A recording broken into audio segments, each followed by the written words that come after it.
Sure. We could. Right.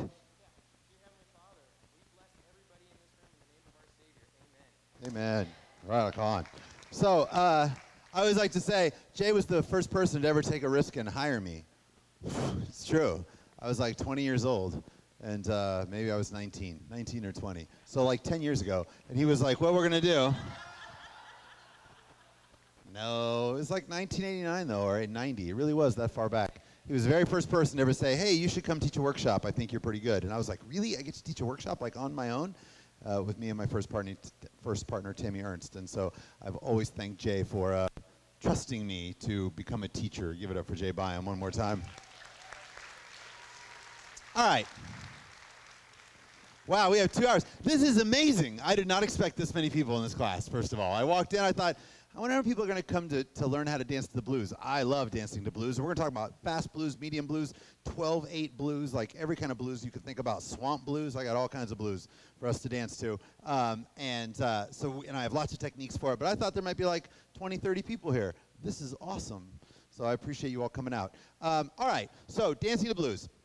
Couple of things we should understand before we go down this road. Lots of people say in West Coast swing, oh, we always used to dance to the blues, and now we don't dance to blues anymore. Now we dance to contemporary music, and so on and so forth. Actually, West Coast swing was never really danced to the blues. So West Coast swing was not danced to the blues way back in the day. It was danced to jazz music. So just like Lindy Hop, right? So Lindy Hop came from jazz, big band jazz, and then big band jazz was danced. West Coast swing was danced to jazz, like the Sinatra type vibe. All the way up into the 60s. So blues actually didn't really become a part of our dance on a regular basis until the early 80s, believe it or not. And lots of people say, oh, well, blues, we always used to dance West Coast swing to blues. No, we didn't. And if you did dance West Coast swing to blues, it was almost exclusively fast blues and more Chicago blues than it was what we now dance to a lot when we dance to blues, some of the slower blues music. What happened was, and I'll do this super fast, is that a bunch of dancers after World War II came through California. They came through Los Angeles and San Diego, California, a bunch of soldiers. Those soldiers, as they came through, danced a style of swing that really didn't have much of a name. They kind of called it sophisticated swing, and it was a hybrid version of Lindy Hop. And so they danced this hybrid version of Lindy Hop, which was called sophisticated swing. Now, when those soldiers were shipped back to both Houston and to Dallas, there was a number of infantries that were shipped back to that part of the world. They brought with them the dance that they had learned in California. Texas, when they went out to the clubs in Texas to dance, the clubs in California were playing jazz music. So the clubs in California, post-World War II, were playing jazz music. That was the pop music of its day, was jazz music. So they danced sophisticated style swing, right? And it wasn't really even really called that, but kind of. It was in an interview one time at Arthur Murray magazine that they called it sophisticated swing. So sophisticated swing. When you went to Texas in the clubs, their music that they danced in the clubs was blues music, slow blues music. And so they took this dance and they brought it to these clubs and they danced to slow blues music. And the dance kind of changed shape. It even changed names. And they called it North Dallas Push and Houston Whip. So North Dallas Push and Houston Whip look very much like West Coast swing. To the naked eye, you would not be able to tell the difference in the dances, right? So those dances. Now we get into the late 80s. And in the late 80s, you know, this is pre-internet and everything else, but thank God to shows like Dance Fever, we all understood that there were these other pockets of dance that were growing, doing dances very similar to our dance. And in the 80s, what happened is Texas leaders, this is important, Texas dancers as a whole started to come out into dance into the swing circuit, but Texas leaders started winning Jack and Jills and what we used to call just dances with California follows. So you'd have like a Barry Jones and a Frank LaFamina and a Randy Clements, who most of you don't know who those people are, but they're Texas dancers, or a young 18-year-old Mario Robau coming out and winning Jack and Jills with Marian Nunez and Charlotte Bott and these people. So we had this Texas styles dancing with these California styles. Now what happened there is that occurred. The Texas stylists were used to dancing to slow music. Californians were dancing to fast music. When I learned West Coast swing, I learned it at 110 beats per minute. You danced it socially at 140. So the perfect West Coast swing song when I started to dance was Fly Me to the Moon. So fly me to the moon, and it's fast, right? But that's what you would dance West Coast swing to. But the Texas stylists danced it very slow. As they came out onto the circuit, the music started to change a little bit because we liked lots of what they were doing. They liked lots of what we were doing. I always joke, for those of you over 30, or I should say over 40, there used to be this commercial where it would go, 2 great tastes in 1 candy bar, Reese's peanut butter cup. Am I the only person that remembers this? Am I the only latchkey kid that remembers that jingle, right? So, but the commercial was, remember the guy would be walking eating a chocolate bar, somebody else would be walking eating peanut butter, and they'd run into each other? Do you remember this? Your peanut butter's in my chocolate. Your chocolate's in my peanut butter. Reese's peanut butter cup. Well, that's kind of what happened with North Dallas Push and Houston Whip and West Coast Swing. So then what happened is from the 80s on, we started to incorporate blues into what we were doing. So just so you all understand a little bit about where we came from, then blues did become a very integral part of our dance. So people that danced in the late 80s and into the early 90s go, oh, we always used to dance to blues. Right, we did. But blues is not necessarily part of West Coast Swing's history. Does that make sense? It's more a part of North Dallas Push and Houston Whip's history, and also a part of Shag's history. So dance like Carolina Shag, North Dallas Push, Houston Whip, they were born within race music and blues music and rhythm and blues, right? We were more jazz, and then it all formulated to where we are now. I believe knowledge is power, and I like to know where we came from, and that's why I told you that little story. Is that okay? Great. Okay, so let's get moving right away. Let me give you some tools right away. So stand up. You don't need a partner right now. I'm going to give you some tools right now. Right? Here's one of the fastest, easiest tools you can for blues music. Put your feet shoulder width apart.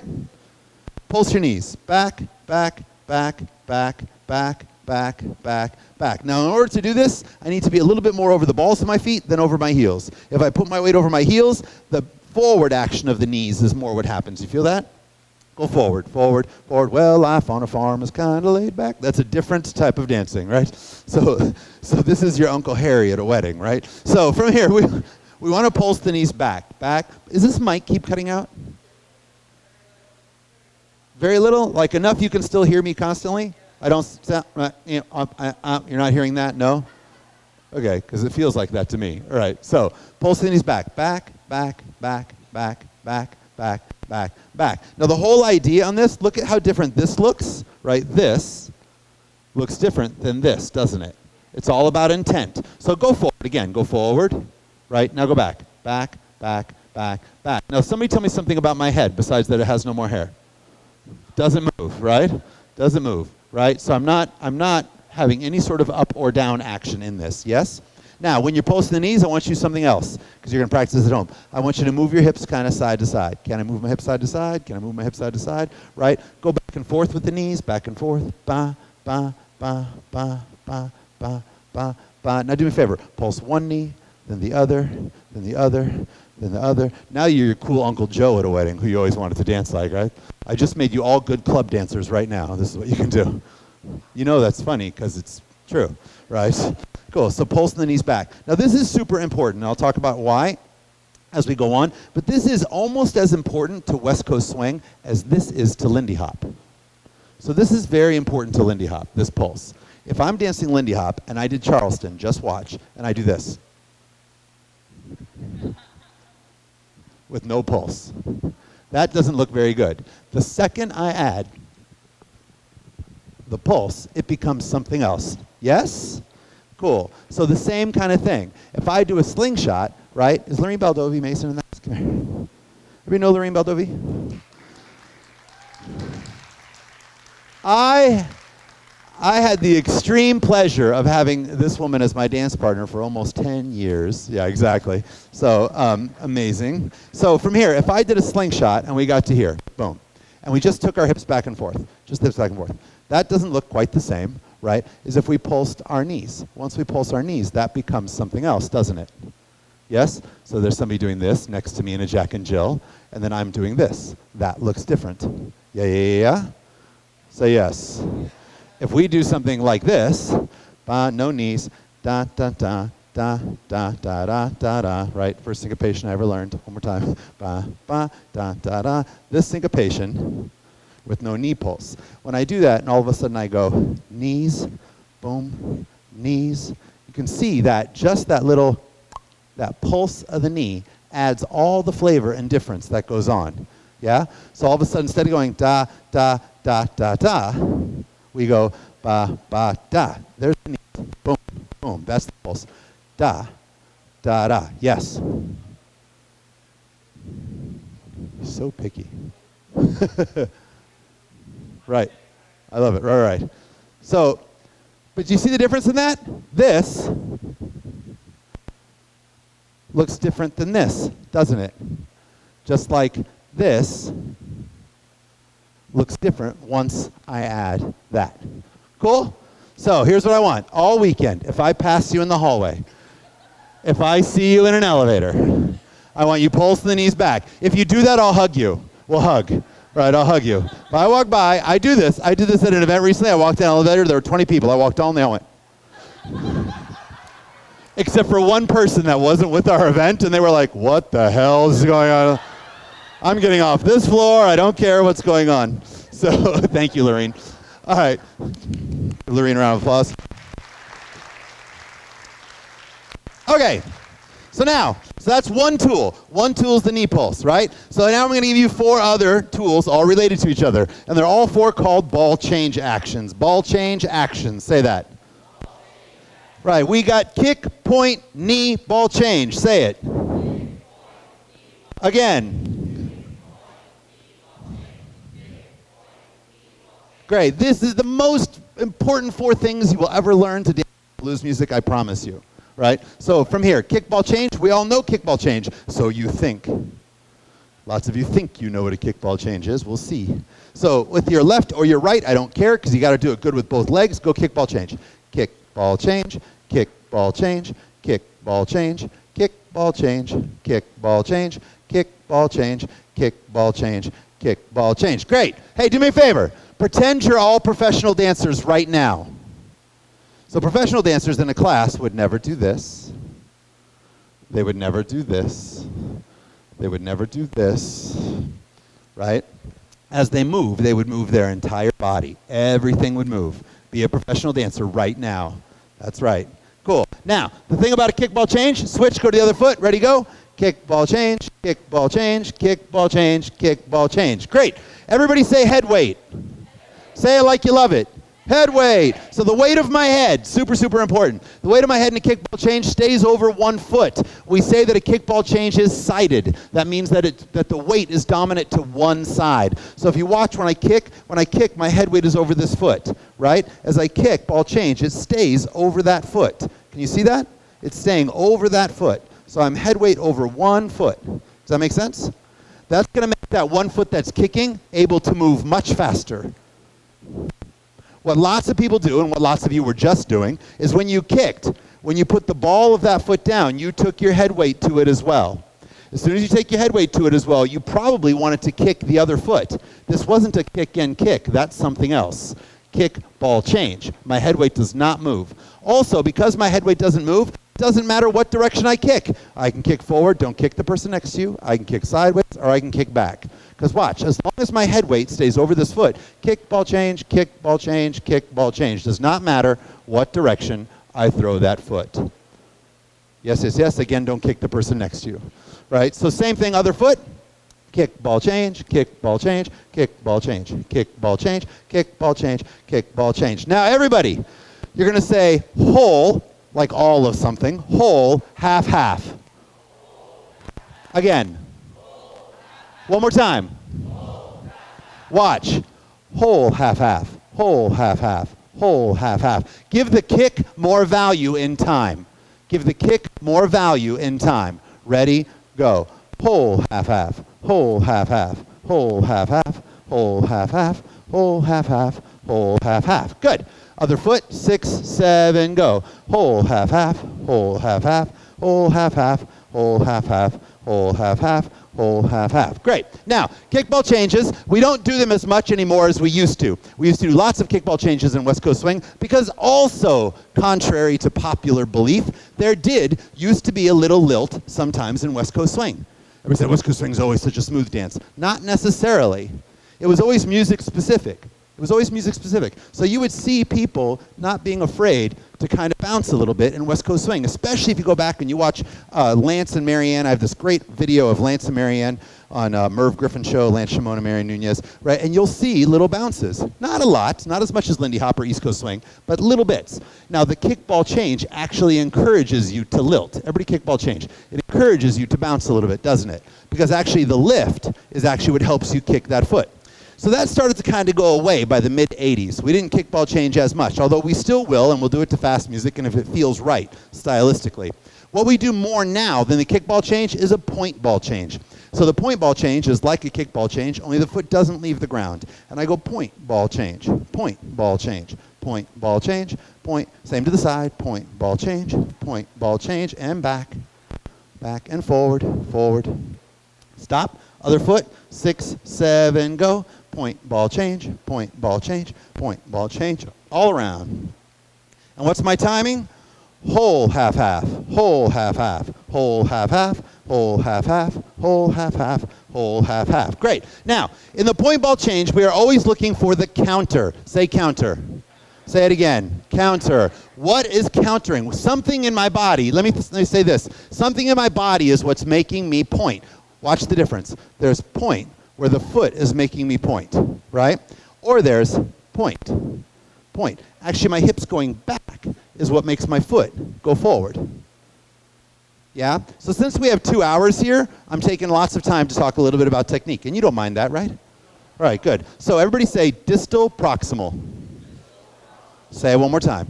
Distal proximal. Distal, any engineers in here? You're going to love this kind of stuff, right? Distal proximal is the idea that distal movement is any movement created from a greater distance from the center of that object. Distal movement is any movement created from a greater distance from the center of that object. This would be distal movement because it's movement created from a greater distance from the center of this object. Does that make sense? Say yes. Great. If I did this, if I believed that me moving my hips is what created the snap, that would be proximal movement.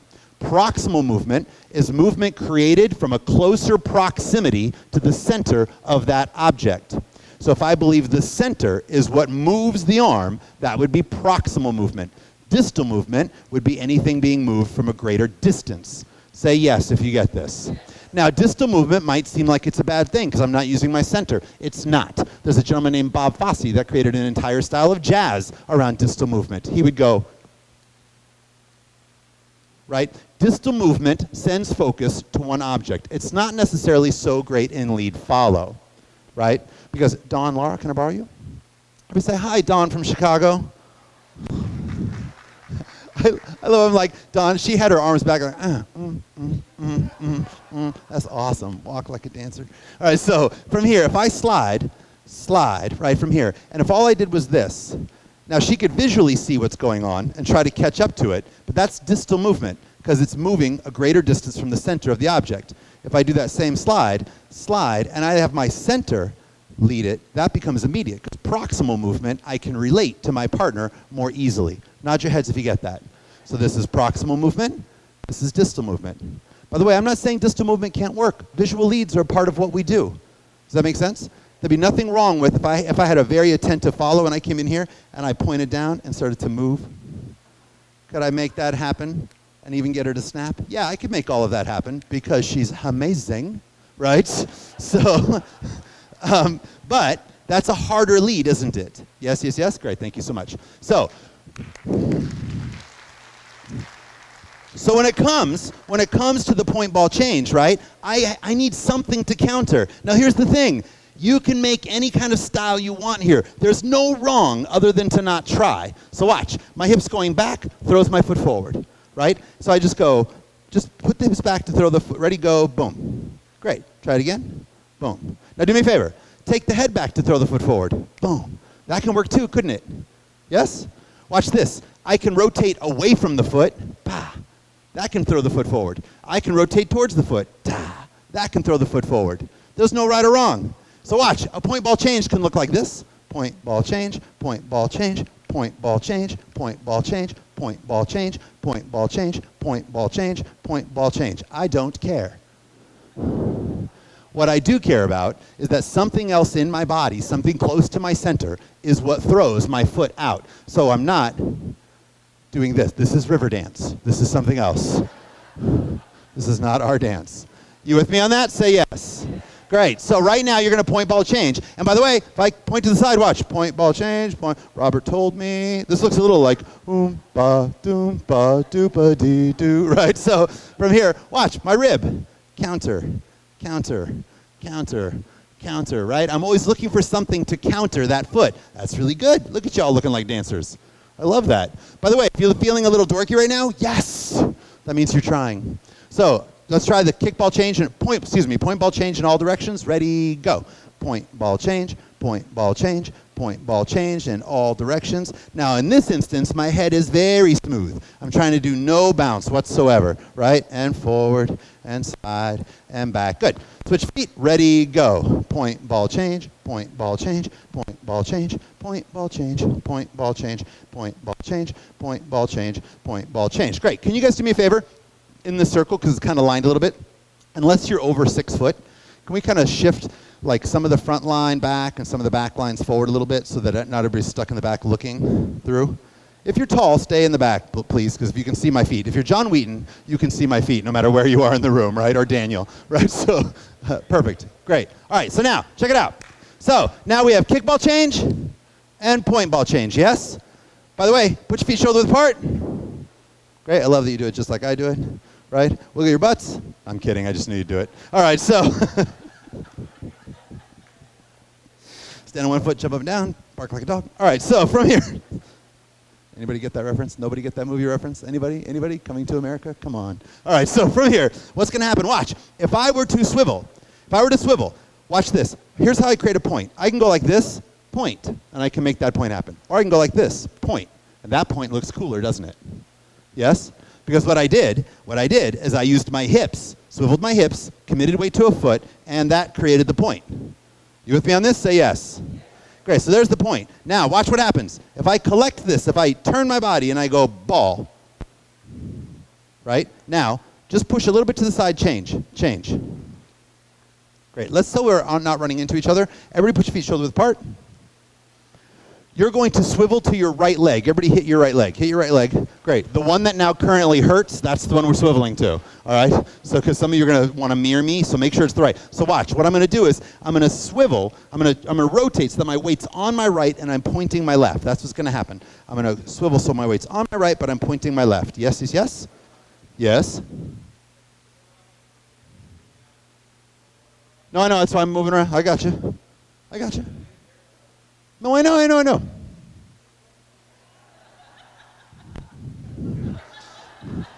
In your, I took my how to be a dance teacher class. Did you learn not to interrupt the current teacher?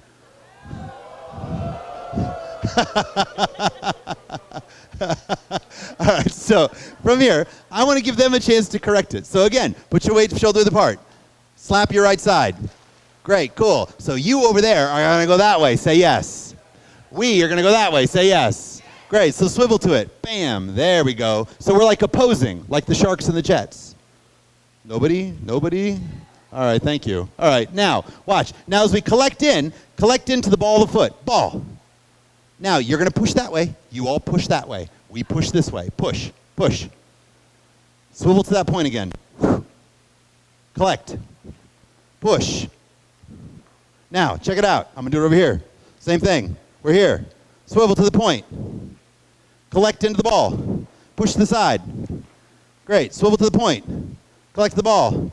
Push to the side. And what are you all doing right now? Point, ball, change. Point, ball, change. Point, ball, change. Point, ball, change. How many of you have seen this? Have you ever seen this?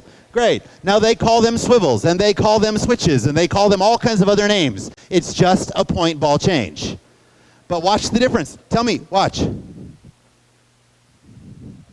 Right? What's the difference? Knees. This, right, looks different than this. Lindy doesn't do the straightening of the knees. So da-da-da-da-da-da-da-da. West Coast swing, we're up here. Looks different, doesn't it? This is our pulse difference from this. Say yes. Great. So point, ball, change. Now, whew, I'm talking so fast and I forget. I always normally have an hour for this class, so I have to keep telling myself, you got time. We're only 30 minutes into it. All right, and I'm almost out of material. So if you all believe that, I got a bridge to sell you. Right? So, all right, so now, point, ball, change. Kick, ball, change, point, ball, change. Yes? Great. Everybody put your feet together. Soften the knees. Straighten the knees. Soften the knees. Straighten the knees. Go, ba, doom, ba. I'm kidding. Right, so from here. Now, soften the knees just a little bit. If I wanted to straighten my knees without lifting my head, because when I do this, I go up and down, don't I? Right? If I want to soften the knees without lifting my head, what would I do? I need to create kind of a horizontal plane. Take my hips back. Bend the knees, take the hips back. So I'm trying to keep the head level. Hips back, hips back, hips back, hips back. Now, people say to me all the time, oh my God, that means I'm sticking my butt out. And I go, yes. Yes, as a matter of fact, it does. In West Coast Swing, if there is a body part that it's the most about, it would be your booty. All right, so from here. Now, the amount that I stick my booty out is relative to the amount that I bend my knees. If I bend my knees a little bit, not much is happening because I don't have to have much to stop the up and down motion. Does that make sense? If I bend my knees a lot, I'm going to have a lot of this because I'm trying to stop the up and down motion. Nod your heads if you get this. Say yes. Great. So everybody soften your knees. Straighten them. So this is going to be a knee. Now what's going to happen is I'm going to go forward, ball change. That's right. So go knees, knee, ball change, knee, ball change, knee, ball change, knee, ball change, knee, ball change, knee, ball change, knee, ball change. It's like the Thriller video. You guys are all like, doom, doom, doom, doom, doom, right? Back up, back up, back up. Now, here's the thing. Check it out. Now, I said all the ball change actions are sighted, meaning my head weight is dominant to one side. Do you remember that? I said that to you yesterday. Do you remember? Right, okay, good. It feels like yesterday, doesn't it? So we're here. As I'm going like this, and I straighten my knees, though, where does it look like my weight is? Split. Looks like it's center, right? But it's not. My weight's over my right foot, right? So this is split weight, right? Now, I couldn't move a foot. I would have to make a shift to be able to move a foot. When I soften my knees and I straighten my knees, right now I have more weight over my right than I do over my left, right? The reason for that, listen, this is the most important part when it comes to accelerated footwork. When you're doing accelerated footwork. The body, when it comes to a ball change action, the body must know what the ball foot is. The body must know what the ball foot is. What foot is it going to release? So when I do the straight knees, if I have more weight to my right than to my left, my body knows it can move the left immediately. Does that make sense? When I am split weight, there's a second where my body has to make a decision before it can move. That millisecond, you are off beat.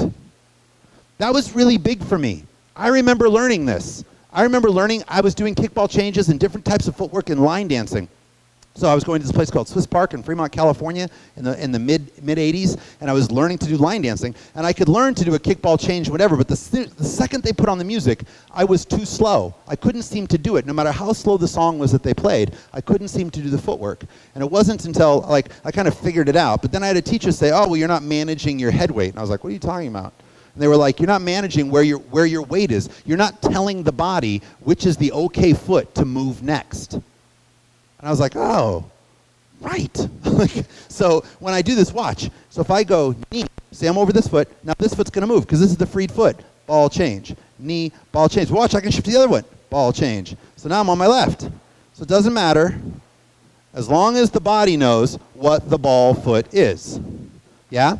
Another way you can see it, back up, watch from here. Knee, ball change. Knee, ball change. Knee, ball change. Knee, ball change. Now look, knee. You can see I'm a little shifted to my right, aren't I? This is split weight. This is split weight. This is shifted just the littlest bit. Do you all understand this? Say yes. So even though there's definitely still some weight on this foot, isn't there? I couldn't pick this foot up. There's some pressure. There's more weight on this foot. I just have to have one leg dominant. So this has the most amount of weight. This has the least amount of weight. That means this is going to be the foot that the body moves next. So if I wanted to shift that, I'll go very slow. Just watch. Knee. So I'm more to this side. Ball change. knee, ball change. Watch knee. I shift, ball change, knee, ball change. Does that make sense? So wherever my head weight is dominant to whatever side, the body then knows what the next foot to move is going to be. Yeah? That was huge for me. Like that, you guys might not even realize how big that is yet until you start to apply it in your dance. But it actually absolutely made my ability to dance footwork stuff at 145, 150 beats per minute grow exponentially, right? So, knee ball change. And you want to do it just like you want a kick ball change in all directions, right? Watch. I want a knee ball change in every possible scenario I can. Look, knee ball change, right? Even with my legs crossed. Knee ball change. Pulse the knee, ball change, pulse the knee, ball change, pulse the knee. If I'm doing it, you're doing it. And knee, ball change, knee, ball change, knee, ball change, knee, ball change, knee, ball change, knee, ball change, knee, ball change. Awesome. So funny. At first, some of you are like, that's my favorite, right? So it just takes time. I don't expect any of you to perfect this today. By Sunday, by God, though. So the two ways you get a hug from me this weekend, this, right? And dun, dun, dun, dun, dun, dun, dun. But you have to make sure other people around you in knee ball changing who have no idea why you're doing it, right? Just walk by somebody in the lobby as you pass them, right? All right, so in all of it, watch my head. Knee, ball change, knee, ball change, knee, ball change, knee, ball change, knee. There's no bouncing. Everything's swinging underneath me. Does that make sense? Say yes. Great, awesome, cool. So we have kick ball change, we have point ball change, we have knee ball change, right? Say yes. Then we have just the ball change by itself. So this is easy. We're gonna go 1, 2, 3, ball change, 5, 6, 7, ball change. Do that timing. 1, 2, 3, 5, 6, 7.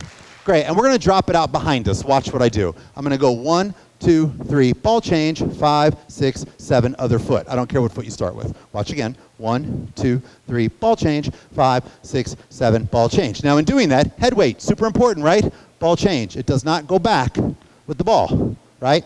1, 2, 3, ball change, 5, 6, 7, ball change. 1, 2, 3, ball change, 5, 6, 7, again. 1, 2, 3, ball change, 5, 6, 7, ball change. You with me on that? Say yes.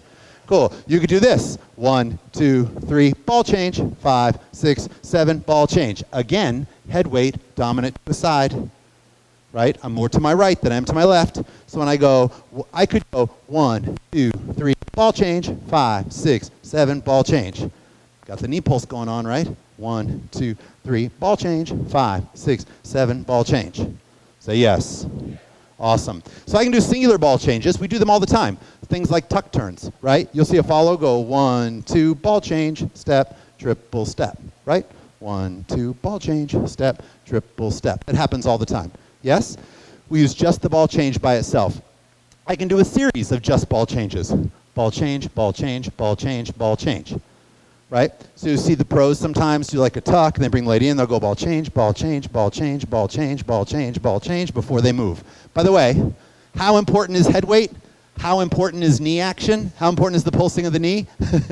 Head weight and knee make this, look, head weight forward, pulsing that back knee, not be this. Head weight in the middle, not pulsing the knee. Head weight goes forward, it's a little better, pulse the knee, and it's a lot better. Does that make sense? That and head weight make the difference between cool and maybe run, right? Yes? All right, that's funny, because it's true, right?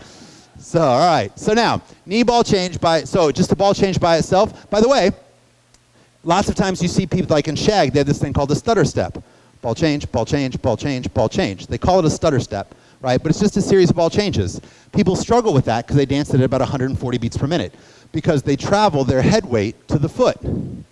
If my head weight stays over the ball change foot, ba-da, ba-da, I can move that other foot much faster because my head weight doesn't move off the foot. Does that make sense? Just simple rules. If we understand head weight, We understand that we're telling the body what foot can move and what foot can base, all those things. All right, so watch. At home, you're going to get good at going. Just watch.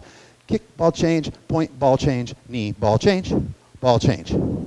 Again, kick, ball change, point, ball change, knee, ball change, ball change. Ready? You want to try it again? 6, 7, go. Kick, ball change, point, ball change, knee, ball change, right? So you want to get through that as much as you can at home. Say yes. Awesome. Okay.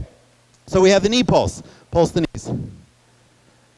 Right? And then we have the 4 ball change actions. Everybody pick a foot, I don't care. Kick, ball change, in all directions. Kick, ball change, kick, ball change, kick, ball change, kick, ball change. Switch feet, kick, ball change, kick, ball change, kick, ball change, kick, ball change, kick, ball change. Now point, ball change, point, in all directions. Right? Change feet, point, ball change, monitoring the head weight. Put your feet together and knee, ball change, it's back.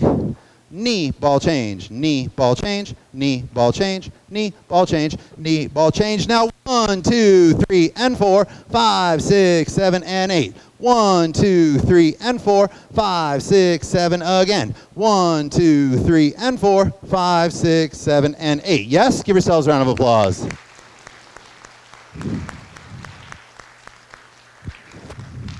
Okay. Yes, sir.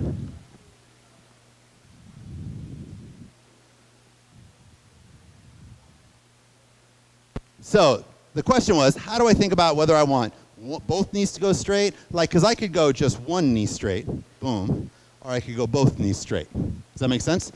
There's no right or wrong to either of that. It's really whatever you commit to, yes?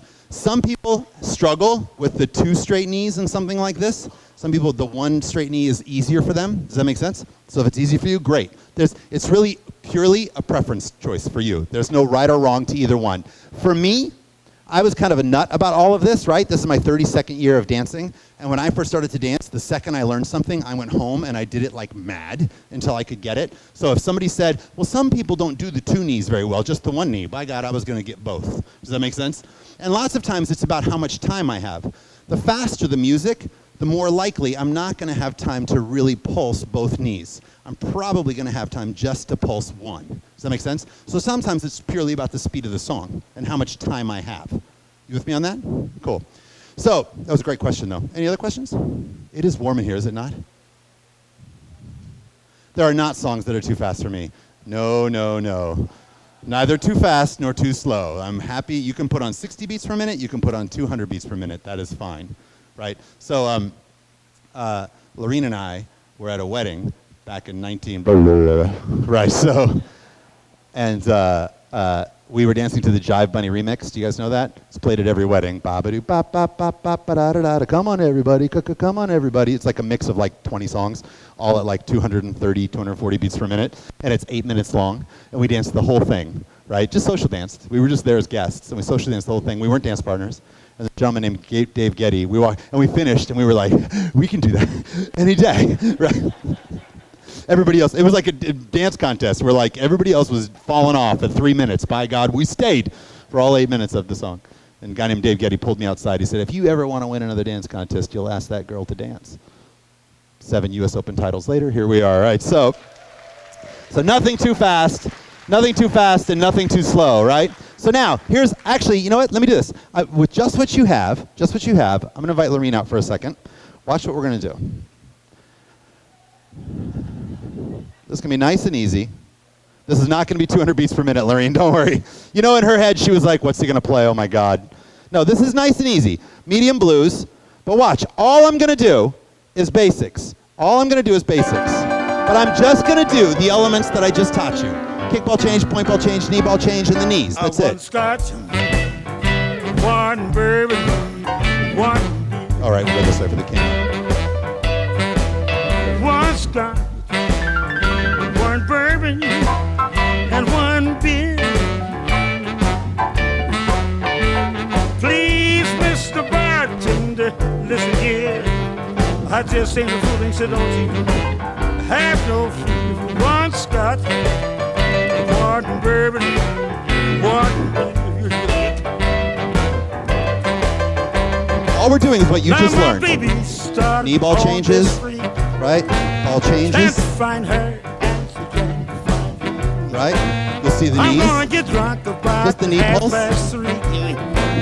Nobody but my Ball change, body ball change, ball change, ball change. One Right? Everything you just learned. bourbon,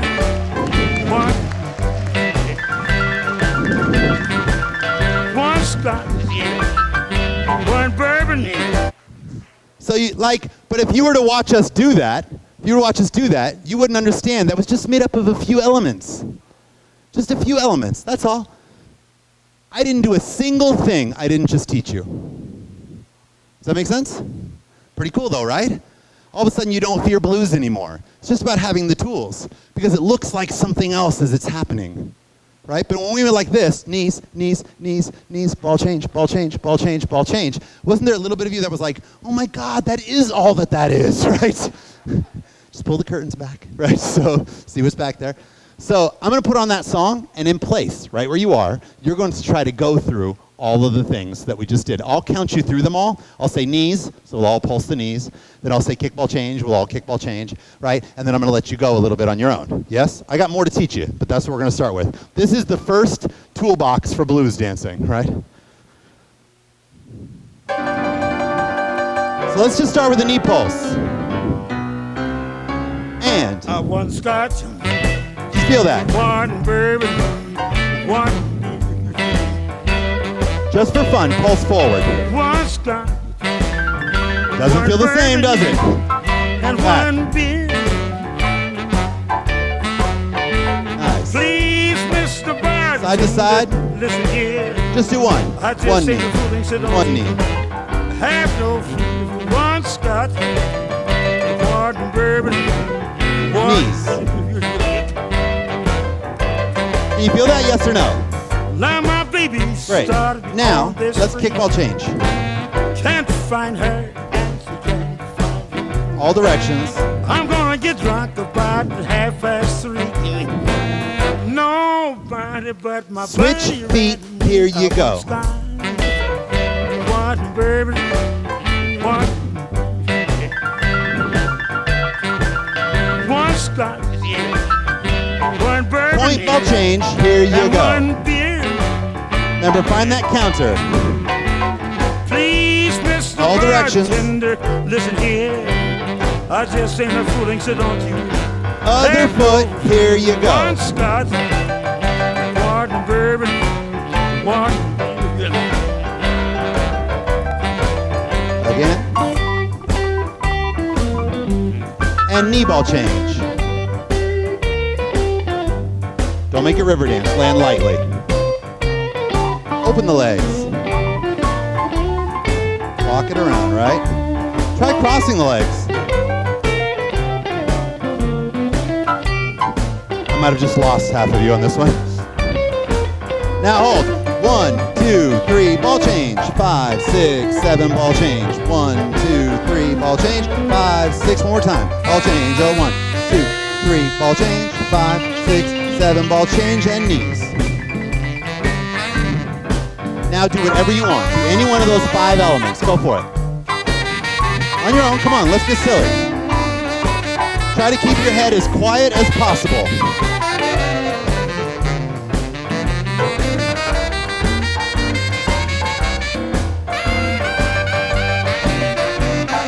Again, as little bounce as possible. Stay over the balls of your feet more. I didn't say stop.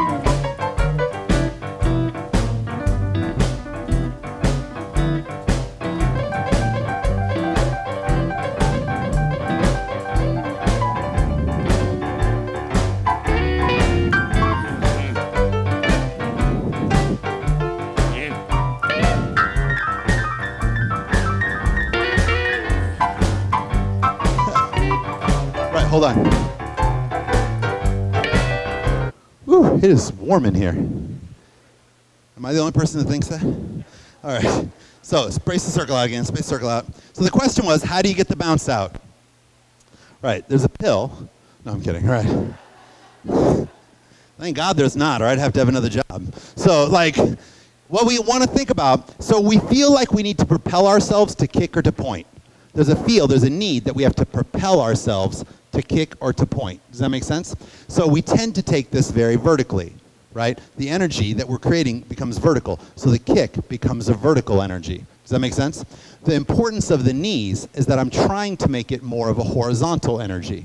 So I'm trying to make my hips go back horizontally, right? Sideways. See, this is all side, right? Side and back, or even forward. I'm trying to create more of a horizontal plane with my body energy than the vertical plane to lift the foot. Do you all get that?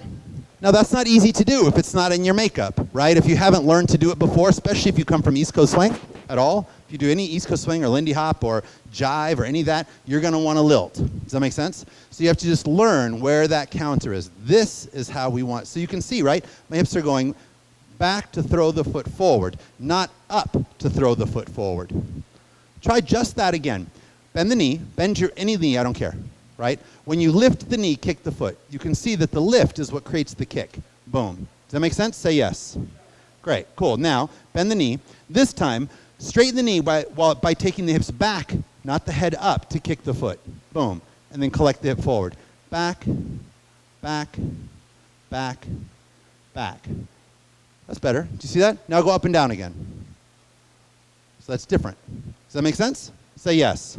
So we're trying to use a vertical plane for our energy to create the kick, as opposed to a horizontal.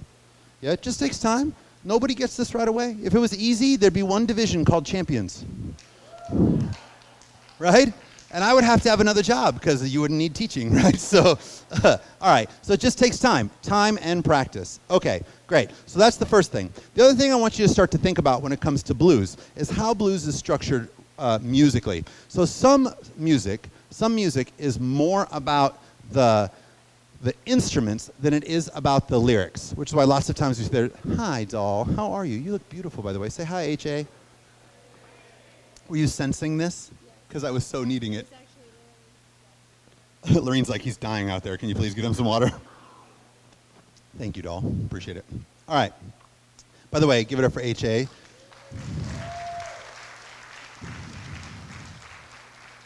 I just want to say, the facelift that has become Palm Springs, the facelift, like the decorations, everything over the last couple of Palm Springs is absolutely directly related to that woman's vision of beauty. So good. Okay. Although I've been here how many hours? I haven't been laid yet. So I'm just saying. Ba-dum-bum. Right. So yeah, whatever. So so the idea, right? So the idea for blues music, the importance is the instrumentation, not the lyric, right? So, and actually, blues, lots of blues music, blues and jazz have that very much in common. So big band jazz, the singer was always secondary. The singer was always secondary, and it was always the Harry James Orchestra featuring Frank Sinatra, right? Or Lionel Hampton featuring Ella Fitzgerald. So the singer was always secondary, right? The band leader, the rock stars, the Justin Bieber of their day was Tommy Dorsey, not Frank Sinatra yet. It became where the singers became more forward, and then they became the rock stars, right? But for a long time, it was big band. The band was the most important thing, and the singers were secondary. You with me on this? Cool. So even some of the lyrics weren't as important, right? So when you listen to some of the early rhythm and blues and some of the blues music before it was rhythm and blues, so if you listen to some of the blues music, some of the lyrics weren't as important as the instruments and the feeling. Like I was in New Orleans one time, and Willie Lockett and the New Blues Crew were dancing. Lorene and I were blues dancing until about 3 or 4 in the morning. This big guy, and he sounded like this, and you didn't understand a word he said, but you didn't care. He was like, that's all he said. I was like, we were all like, sing it. We didn't know what he was saying, right? So whereas singer-songwriter vibes, like the James Taylors of the world, or today's Charlie Puths or Ed Sheerans, the lyrics are more important, right? So let's layer it this way on our head as dancers, right? There's the bass. There's the bass line, right? There's the bass, right? Boom, tick, boom, tick. There's the drum down there. 1, 2, 3, 4. There's that bass. Say yes. Great. Then there's what we layer on top of that bass, right? Let's call it the midline, right? So we have our bass, and then there's the midline. The midline is the chord progression, the instrumentation, all the rhythm section, everything we layer over the bass. Then on top of that, let's call our top line, for the sake of us as dancers, as the lyrics. Let's call the top line the last thing that's layered on top of it, the lyrics. Now, some music, that top line is the most important. And lots of the contemporary music that we dance to today, that top line's the most important. So if you're dancing to Ed Sheeran, he wants you to hear what he's saying more than he cares about how well he plays the guitar.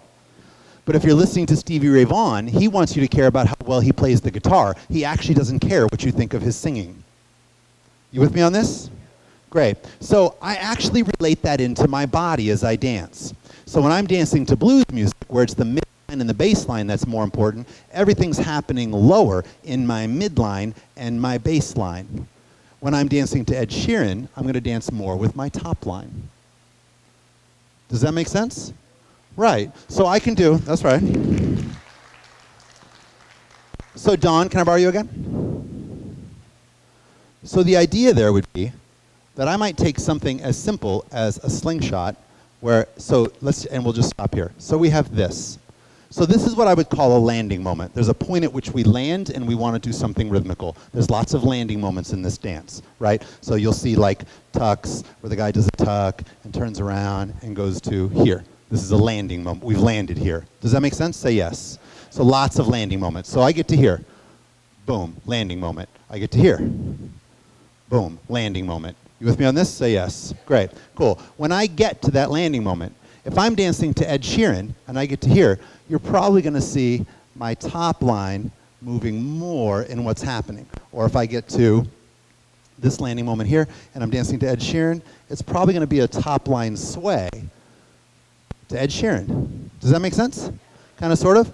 I do that exact same landing moment to blues and I'm probably going to be down here, because it's the midsection, right, and the bass line. That's what I'm hitting. So I dance to rhythm and blues. This is probably going to happen, right? Probably not going to go into here and go where it's more about my top line. Does that make sense? Cool. Stay right where you are, just like that.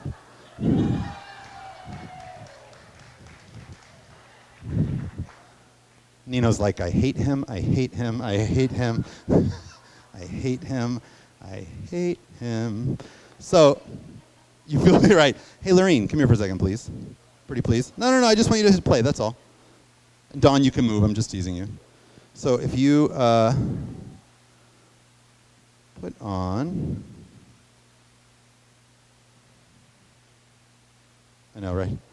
Put on, you're going to put on the second one, and then you'll put on the first one. So this, go ahead and put on the second one, Lorene, please. When your legs turn it up. Work like they used to before. So this is Ed Sheeran, right? And I can't sweep you off of your feet. Will your mouth still remember the taste of my love? That's all going to be upper body. Does that make sense? Will your eyes still smile from your cheeks? Darling, I will be loving you till we're 70. Yes? Cool. Very nice. Second song? Or first song? First song. Amen. So, same thing, right? Amen.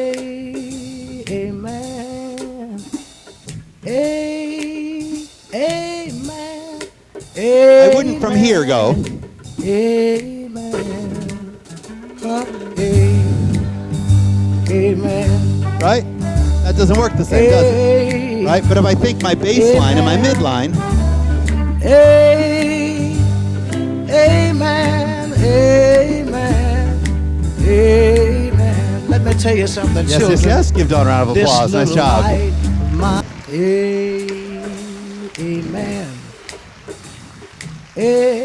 You can kill it. Amen. It's the two lines. That means pause. There we go. Lorene says, I have two hands and two lines. So imagine, all right. So now, but then all of a sudden, I have the same moves. Does that make sense? Right? But one, I always think, what's the importance of the song? Of the three layers of the song, what's the most important? And then I'm going to layer that into my body. Yes? Cool. So you don't have to learn new moves. You just have to think, oh, the importance of this song is the instrumentation. The importance of this song is the lyric. Yeah? Bass line, midline, top line. That should be a pretty good aha for all of you, yes, as you go into it.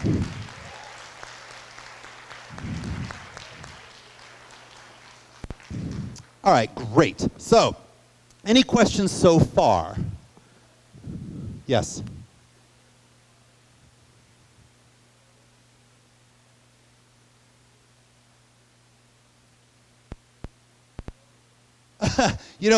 Yes. Did you see it? You saw Swing 5 times?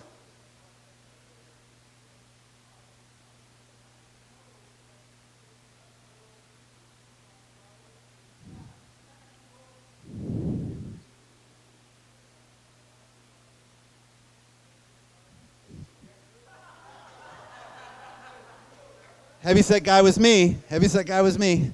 It's so great when the New York Times reviewed Lorena and I danced on Broadway in the musical Swing, and we did our own choreography for that as well, and we did kind of a hybrid of West Coast Swing and East Coast Swing to this country number, Boogie Woogie country number, and I was heavy. What was really fun is this is pre-days of internet, so we got the call to audition for the show, and we'd never auditioned before, and they called us because we were the current US Open Swing champions. Now they didn't know what we looked like, so we pulled up on the Harley, with me with a beard. I had a beard, long hair, and I was 40 pounds heavier than I am now.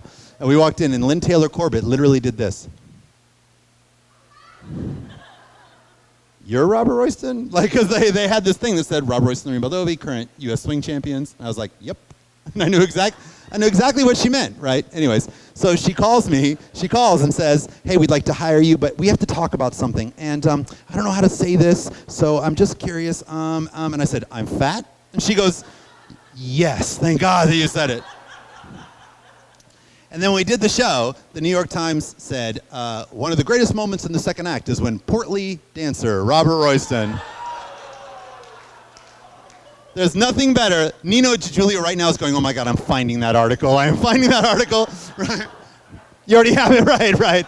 He throws darts at it. Portly dancer, make dawn. So yeah, it said portly dancer Rob Royston. So yes, that was me. We danced on Broadway for 2 years and in the show, which was one of the highlights, I think, of both of our career. Thanks. Middle of second act. It was great. Well, let me tell you this. She doesn't know this. I'm going to say this right now publicly. I'm about to drop a huge bomb on Lorene. So the New Year's Eve, Palm Springs New Year's Eve, the dinner show's theme is Broadway. I was going to ask Lorene this weekend to relearn that choreography and us dance it. And us dance it at the New Year's Eve show right here in Palm Springs for New Year's Eve. Yes? Will you dance with me again here New Year's Eve? All right, perfect, yeah. Yes. Great. So what do I think about when I move the midline, right? So for me, that's always my center, right? So I have a couple things. I think side to side, right? I think side to side. I think figure eight. Does that make sense? I think figure eight. And I think back and reset. I don't much think forward. But I think back and reset, sideways, right? And figure eights. Because watch, I can add the knees to the figure eights, right? I can add the knees to the sideways, right? I can add the knees to the back reset. Does that make sense?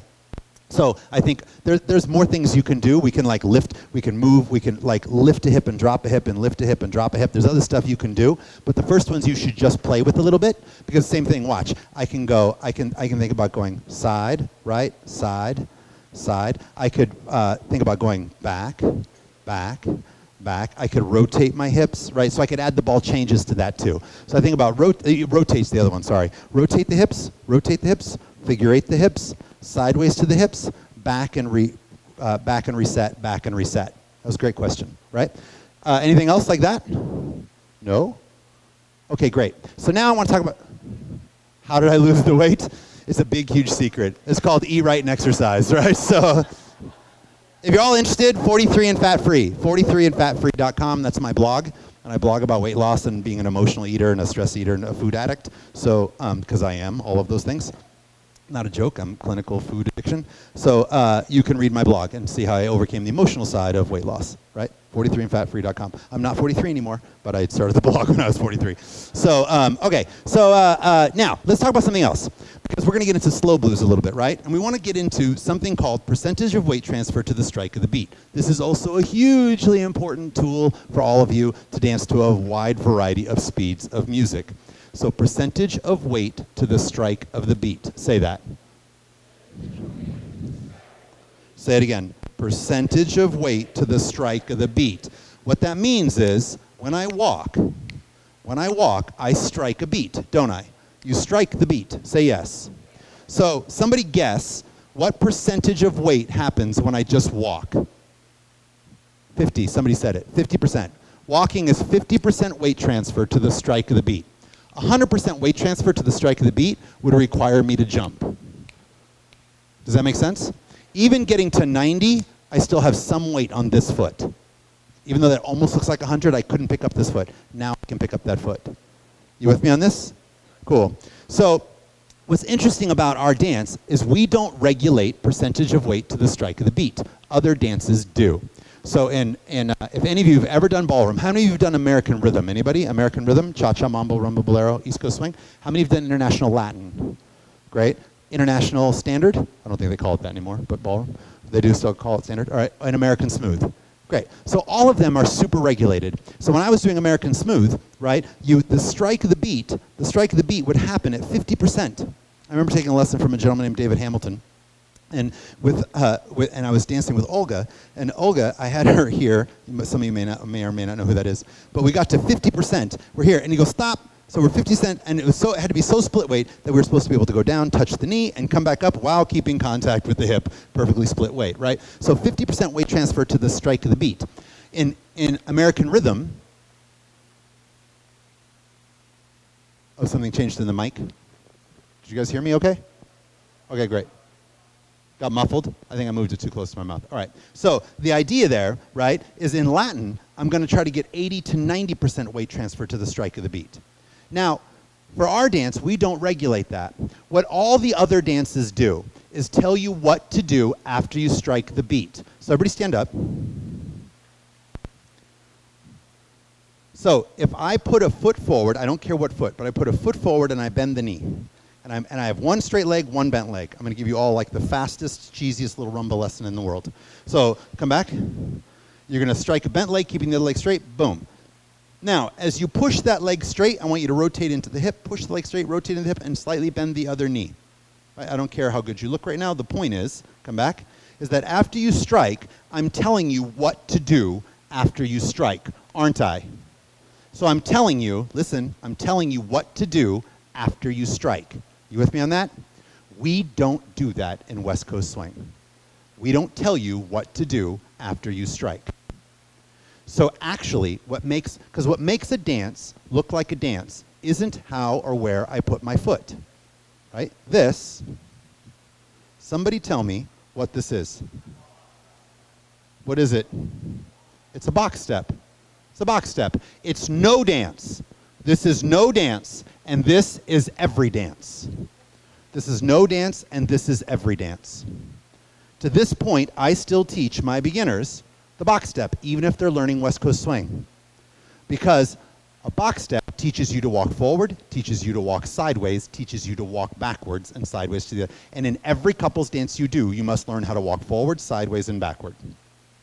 You with me on that? Because there's plenty of times, like I led with Dawn, where you're stepping sideways. And plenty of times where you're stepping forward, and plenty of times where you're stepping back. What makes a dance look like a dance is what happens in my ankles, in my knees, in my hips, in my ribs, in my shoulders, in my head, and in my arms. What makes a dance look like a dance is what happens in my ankles, my knees, my hips, my ribs, all of that. So that this, with no ankles, knees, hips, or ribs, just is a box step. Once I add ankles, knees, and hips, it becomes waltz. Once I add ankles, knees, and ribs, it becomes rumba. Does that make sense? If I take my time in the travel, it becomes West Coast swing. Does that make sense? What I'm doing with the rest of my body after I strike is what makes the dance look like the dance. Nod your heads if you got that. Yes? Should be another big for some of you. Yeah? So box step, super important to understand. Now, when it comes to taking the step, in West Coast Swing, because we aren't so specific in what you do after you strike, for the record, we're not so specific in what you do after the strike is why Kyle Redd looks different than Jordan Frisbee, looks different than Benji Schwimmer, looks different than Jordan Frisbee. Is why Brandy Guild looks different than Sarah Van Drake, looks different than Lorene Baldovi, looks different than Tatiana Molman. Because we get to add our personal style after the strike. Does that make sense? Great. It's also the reason why we went from a ball lead in West Coast Swing for the follows going forward to a toe release, right? Because as the music slowed down, we wanted a slower percentage of weight transfer to the strike of the beat to give you more time to carry the body to the beat. So if I'm on the ball of my foot, I transfer weight faster. If I'm on the heel, I'm backed off of it a little bit, and it slows down how I transfer weight. You all with me on that? Which is why you'll see some of the pro ladies sometimes taking a ball lead, and then sometimes you'll see them taking a heel lead. It's relative to the speed of the song. Okay, so here's what I want you all to do, right? So we're gonna put our feet shoulder width apart. I want you to put all of your weight onto one foot. I don't care what foot, you should tap the other foot. You should be able to tap the other foot. So what I'm going to do is I'm going to go 10% to that other foot. 10%. 10, 20, 30, 40. At 50, stop and rock back and forth. You should be equally weighted. Now take your hip, continue with the hips to the same direction. 60, 70, 80, 90. At 100, move the other foot. Awesome. Does that make sense? Yes? Cool. Go back. 10, 20, 30, 40, 50 are equally weighted. Shift, 60, 70, 80, 90, 100, move the foot. You all with me on this? Say yes. Great, awesome. So now here's what's going to happen. I'm going to say 5, 6, 7, 8, and you're going to transfer weight to a foot. So we're going to, everybody put your weight on one foot. I don't care what foot it is. When I say 5, 6, 7, 8, we're going to go to 20%. And 1, go 20%. 5, 6, 7, 8, 1. So you're 20% on that foot. Say yes. Now I'm going to take and to finish the step. Ready, go. And lots to do to finish that step. Yes? Cool. Go back. When I go 5, 6, 7, 8, 1, I want you to land at 80%. 5, 6, 7, 8, 1. Now go and not much to do. Not much to do to finish that step. You with me on that? The slower the music you dance, the more space in between the beats. That just makes sense, doesn't it? Right? If I'm going boom, da boom, da boom, as opposed to a boom, ba, a boom, ba, a boom, ba, a boom, ba. Yes, yes, yes? That should be easy for all of you to, right, to comprehend. So if I strike 80% to really slow music, there's still a lot of stuff to do. There's still a lot of time, and our dance doesn't tell us what to do. I can strike 80% to rumba because I have lots to do to finish the step. You all with me on that? We don't tell you what to do in West Coast Swing. So until you derive your own personal styling, the way you handle varieties of speed is by altering your percentage of weight to the strike of the beat. The faster the music, the faster you strike. The slower the music, the less you strike. Because then at least you're setting up a system of giving yourself something to do that carries the time. Nod your heads if you get this, right? So here's what we're all going to do. We're going to step forward at 20%. Just watch. I'm going to go forward, together, back, together, and I don't care what foot goes first. Try to strike it about 50%. We're just going to walk. 6, 7, go. Boom, ba, boom, ba, boom, ba, boom, ba, boom, ba, boom, ba, boom. Go 80. Ba, boom, ba, boom, ba, boom, ba, boom, ba, boom, ba, boom, ba, boom, ba, boom. Go 30. Ba, boom, ba, boom, ba, boom, ba, boom. Ba boom, ba boom. You almost feel like you can't make it in time. Ba boom, ba boom, ba boom. Right? So when I'm dancing to really slow blues, I'm striking 20 to 30 beats per minute, or 20 to 30% to the strike of the beat. So I'm going, boom, ba. Look at my foot. Boom. Look at how little weight is on that foot. That's my one. Boom, ba boom, ba boom. Does that make sense? Brandy Tobias will tell you she strikes 30 to 40%. On her Brandy Guild, I should say. She'll go boom. That's her strike to slow blues. Look at how off that foot she is. Because she knows if she goes boom, there's lots of stuff. She's got to figure out something else to do. Nod your heads if you get that. So one of the things about West Coast swing, why this is so important for you to understand, is that we are the only dance sport that doesn't regulate genre, rhythm, or beats per minute. Right? So every other dance sport, if you go to, I MC lots of other dance sports, like the International Hustle Salsa Congress, I've MC jazz tap stuff, country dancing, right? So as I've gone lots of ballroom comps, like in East Coast swing and country, it's 132 to 142 beats per minute. That's the beats per minute range that you will always get in competition. And it will always be a swing song. It will always, always, always like swing. And it'll always be country. So they monitor genre, beats per minute, right? And the rhythm. Right? So what makes a dance is what happens in between the beats too, right? What dance is this? Who knows? Right? But if I go boom, ba, ba-doom, boom, ba, boom, ba, ba-doom, boom, ba, that's swing. Boom, ba, ba-doom, boom, ba, boom, ba, ba-doom, boom, ba, right? So that would be a swing rhythm. If I went 1 and a 2 and a 3 and a 4 and a 5 and a 6 and a 7, 8 and a 1 and a 2. That's a shuffle rhythm. Some people say it's a swing rhythm. It's not. That's a shuffle rhythm, right? So, but shuffle rhythms are really good to swing to because there's a triple in between every 2 beats. So most Motown music is shuffle rhythms, right? You ever go dance to live music? Ask the band to play slow to medium shuffle. You're golden, right? That's like Michael Jackson slow to medium. Most Motown stuff, most blues stuff is slow to medium shuffles. People go, oh, that's swing. No, no, no. Swing only pulses between 3, 4, and 7, 8. Only does the triplet between 3, 4, and 7, 8. So it goes boom, ba, ba-doom, boom, ba, boom, ba, ba-doom, boom, ba. Which is why the first swing basic ever was boom, ba, ba-doom, boom, ba, boom, ba, ba-doom, boom, ba. It was walk, walk, triple, because that's what the rhythm did. Swing is a rhythm, not a dance. You all get that, right? So if I go boom, ba, boom, boom, ba, boom, ba, boom, boom, ba, boom, ba, boom. What is it? Boom, ba, boom, ba, boom, boom, ba, boom, ba, boom, cha-cha. Boom, ba, boom, boom, ba, boom, ba, boom, boom, ba, boom, ba, boom, boom, ba, boom. This was always the same. But what I layered on top of it made the dance the dance. Does that make sense? What I layered on top of that made it cha-cha or made it swing. Yes, yes, yes? Cool, awesome. Great. So, in our dance, because we don't regulate the rhythm, we'll dance to go boom, ba, ga, boom, ba, ga, boom, ba, ga, boom, ba, ga, boom, ba, ga, boom, ba, ga, boom, ba, ga, boom, ba, ga. That's Ed Sheeran's Shape of You, right? Boom, ba, ga, boom, ba, ga, right? So most of the pop music played today is what's called tropical house. Tropical house has kind of a samba-y, salsa-y, zouk-y feel to it. People go, oh, it's samba. It's not really samba. They wouldn't play Shape of You at a ballroom contest and dance samba to it. It's not a true samba. It's close, but it's not a true salsa. It's not a true zouk. It's a little bit of all of it. It's called tropical house. That's the genre, right? So it's a new genre, relatively new genre, just in the last 5 years. So anyways, so understanding all this, super, super important. So what I'm going to do now is put on a slow blues song.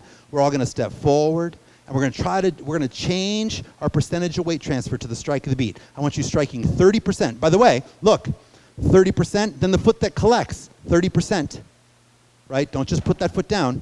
30%, 30%, 30%. Does that make sense? Try to strike 30%. You all got so quiet.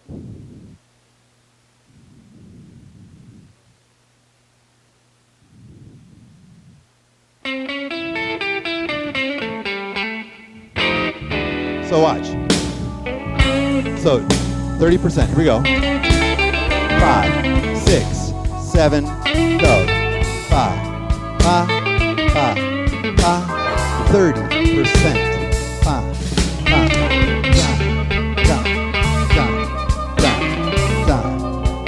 go 80%.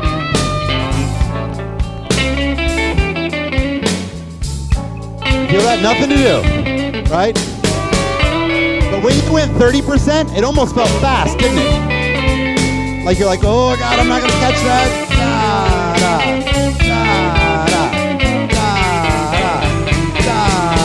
Right, boom. Love is like but if you think about this song, watch, this song, but if you were to dance it, is 72 beats per minute. Like you would almost never get this speed. But it doesn't look too slow to me because if you watch my strike, see how little it is? Watch. Strike. I don't go. I got nothing. Even if I want to try to dance it in the middle, I got nothing. You with me on this? Let's try it again. 30%. 5, 6, 7, go. 30, 30, 30. Now, maybe you can box step too. And I said it's getting cold outside.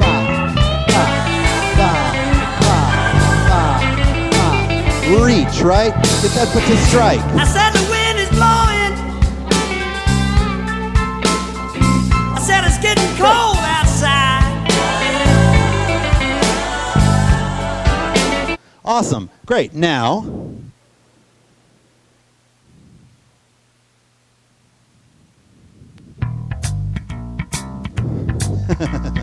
this is not 72 beats per minute, right?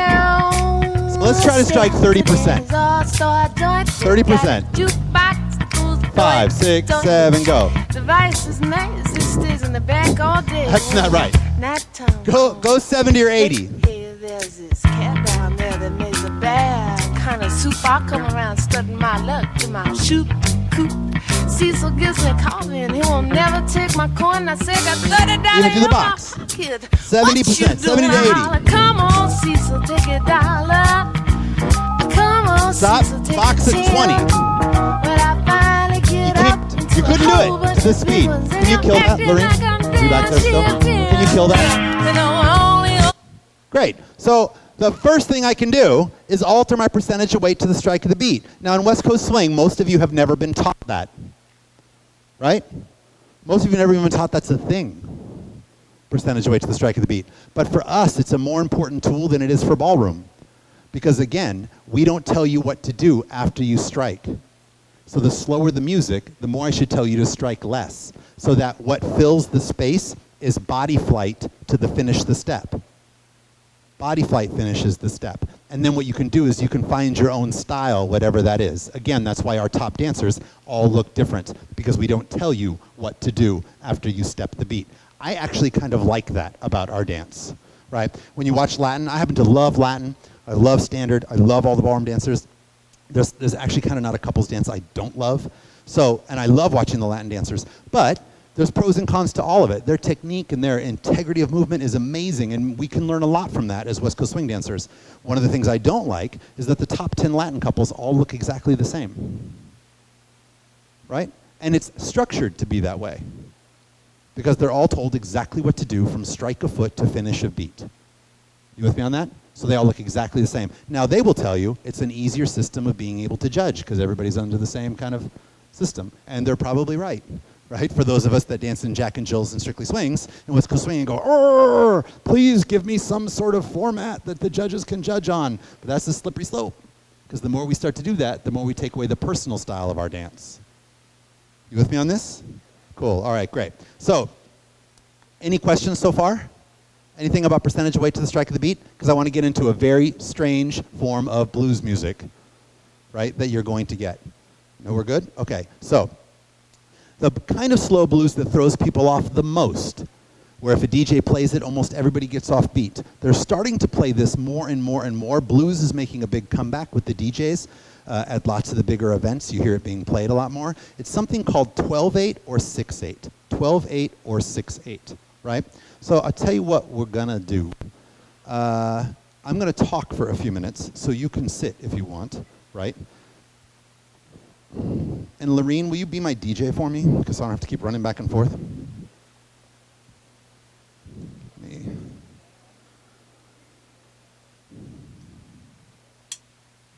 All right, so we're either going to play that one, Slow Blues in C, right, or Rock Me.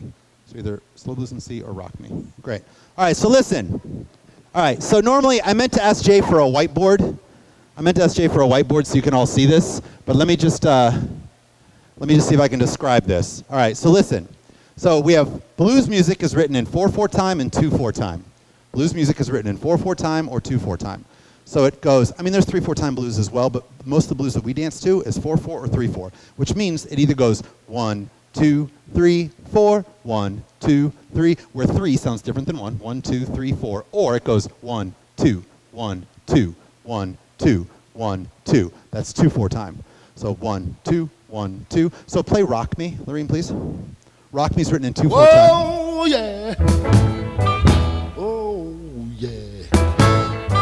Whoa, yeah. So this song goes, it just simply goes, listen. Want you to rock me. 1, 2, 1, 2. Rock me all. 3 doesn't sound different. 1, 2, 1, 2, 1, 2, 1, 2, 1, 2, 1, 2. Right? There's no difference. There's no 3 there. Play the other one, slow blues in C. So slow blues in C, you're going to hear there's a difference in 3. It goes 1, 2, 3, 4, 1, 2, 3, 4, right? 1, 2, 3 sounds different. 1, 2, 3, 4. Kill it. Great. So that was 4/4 time. You all with me on this? Most of the pop music we dance to is 4/4. We dance. There's not many pop songs that are written in 2/4. Lots of blues songs that are written in 2/4. So 2/4 and 4/4. But more importantly about that slow blues that I just played is it has something called a dotted quarter note. It has something called a dotted quarter note. Everybody say that. Dotted quarter note. So a dotted quarter note means that it takes the quarter note and it makes it 1.5 times itself. What? It means that it splits itself up into 3/8 notes. So the 1/4 note becomes 3/8 notes. So if I had a whiteboard here, I would draw a line. I would draw a little head on the top of it and a line down, and I'd put a little dot next to the head on the top of the line, and that would be called a dotted quarter note. And then underneath that, I would draw 3 smaller notes, and those would be the 1/8 notes. That would be divided into the 1/8 notes. You with me on that? So now the first of the 3/8 notes strikes at the same time the quarter note strikes. That's important for you to understand in a second. So we'd have the quarter note, and then we'd have 3/8 notes underneath that. So now if I had 1, 2, 3, 4, and each one of them had 3 underneath it, that would be 12/8 time. You with me on this? Because there'd be 3, 6, 9, 12 under the 4 beats. If it was written in 2/4 time, 1, 2, 1, 2, and there was 3 under this note and 3 under that note, that would be what? 6/8 time. That would be 6/8 time. So 12/8 and 6/8. You all with me on that? Now, what's really important to understand and why this is so hard to dance to is because I can, so Lorene, put on slow blues, right, in C, and then come out here, please.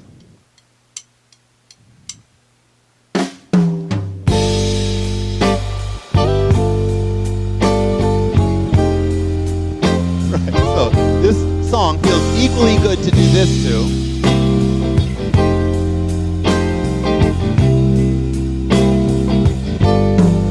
As it does to do this too.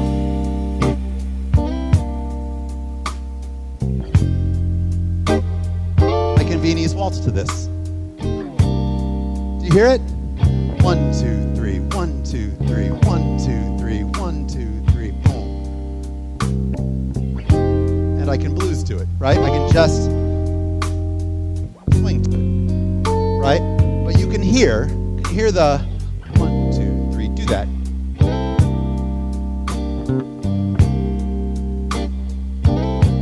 Those are the dot, that's the dotted, we hear the quarter note. There's the quarter. The 1/8 notes are yes, yes, yes, yes, yes. Thank you so much, you can kill it. Great, give a round of applause, nice job.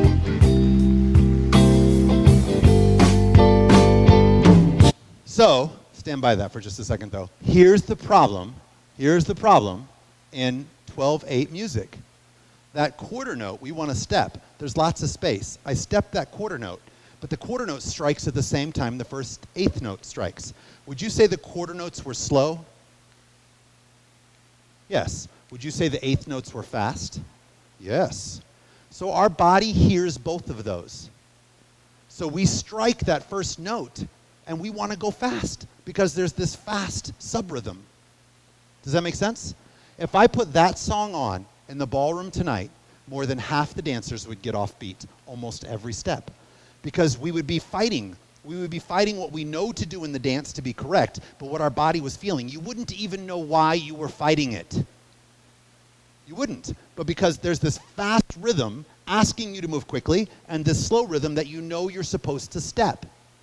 Now, there's lots of blues music that takes so that one song I played in 2/4, I'm going to have you do Rock Me again in a second.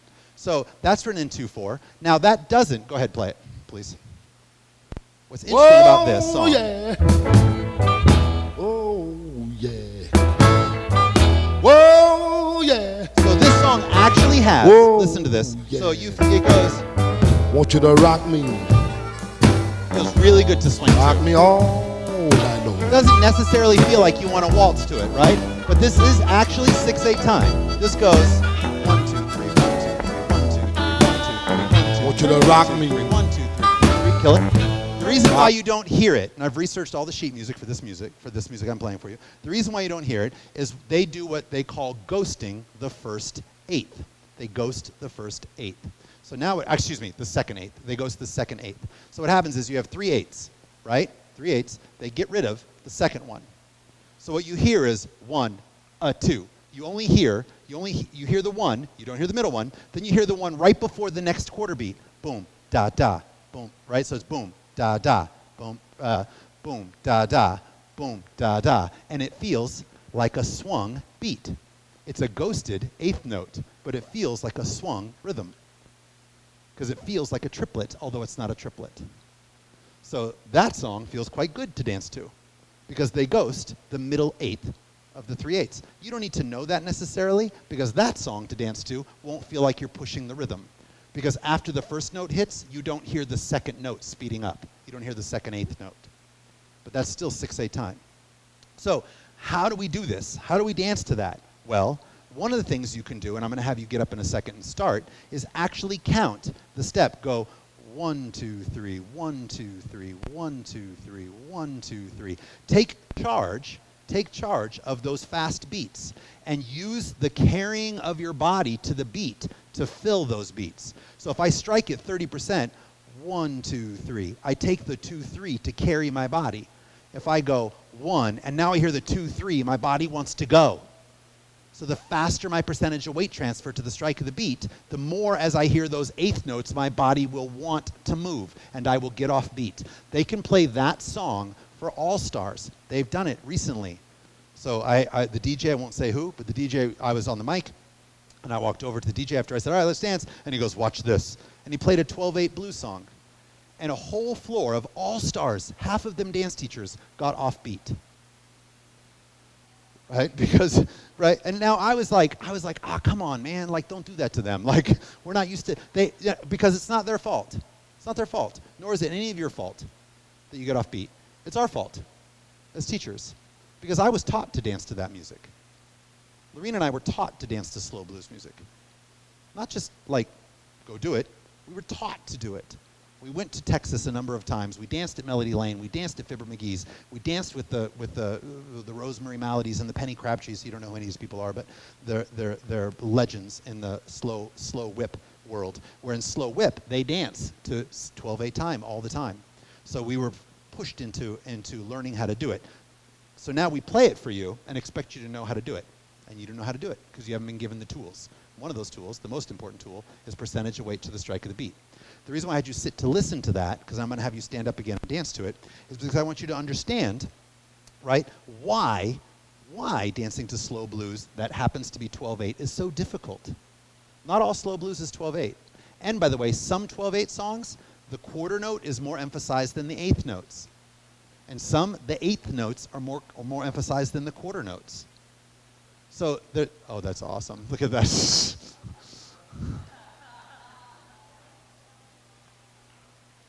Wow.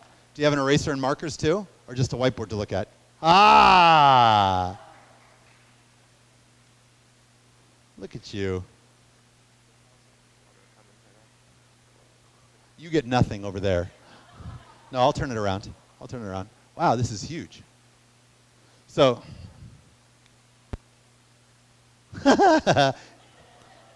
and the markers are dry. Okay, there we go. I'll turn it around, don't worry. Great. So that would be dotted quarter notes. That's what dotted. Any musicians in here want to back me up on this? Right? These are dotted quarter notes. I'm not a musician. I just happen to really know this. All right? So that's dotted quarter notes. You with me on this? Awesome. Cool. Now, so that becomes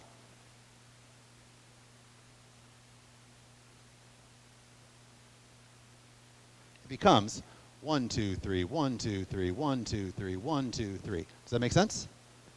Those are the eighth notes. So this, you would say that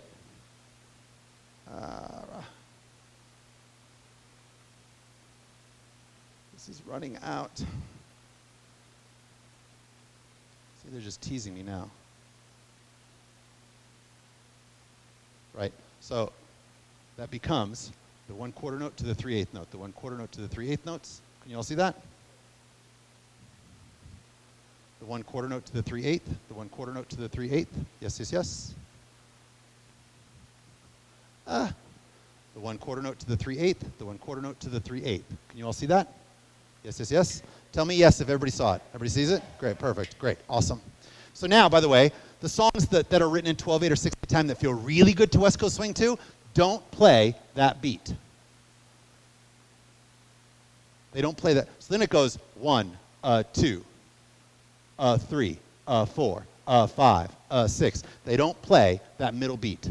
So that Rock Me that I played that feels really good to swing to doesn't play that middle beat. It's called a ghosted beat. So they ghost that beat, and it feels great to West Coast Swing to, because it feels like a shuffle rhythm. Because it feels like boom, da doom, da doom, da doom. Because this beat is the same. Did y'all get that? Is that enlightening to any of you? Right? That helped me a lot when I learned it, an awful lot. Again, I don't play an instrument. I don't read music. I did have the very good fortune of growing up with a stepfather who played music and taught me a lot about how to listen to music. He played for a gentleman by the name of Van Morrison. Right, anybody know the song Tupelo Honey? Really, anybody know Tupelo Honey? The opening flute in Tupelo Honey is Bruce Royston, my stepfather. So, thanks so much. And so he actually gave me my very first Stevie Ray Vaughan tape. He had me listen to music and understand what it felt like. He was the first person that ever talked to me about layers of music. So, okay, great. So we understand that. Now, what I want you guys to do is to stand up. We got 25 minutes to get through 2 more things. So all you're going to do right now is you're going to take a step forward. Just watch. I'm going to go 1, 2, 3. So you're going to all count that. Ready, go.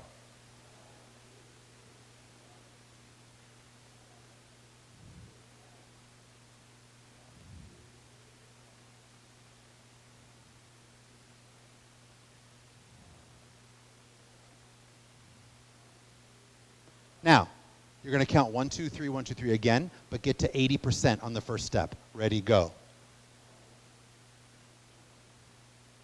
I peripherally, stop. Peripherally, I saw some people over here go 1, 2, and on 2, you wanted to take the step, which is exactly what happens when you dance to this music socially. You hear that other beat, and by God, you want to take it, don't you?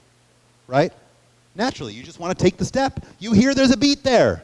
So you want to take the step. Does that make sense? But it's contradictory because there's the quarter note and then there's the 8th notes, and which one am I supposed to step? So we accent the quarter note, but we fill the space, right? So slower percentage weight transfer the strike of the beat. Count 1, 2, 3, 1, 2, 3 again at 20%. Ready, go. 1. Loud, loud, loud.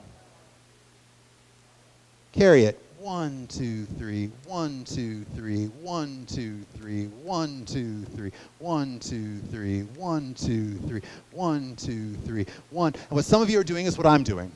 You always try what you see me doing, is that I'm filling the space by moving my body, right? I'm moving my body to the 2, 3, 2 3s that we're hearing, right? 6, 7, count it and dance it. 1.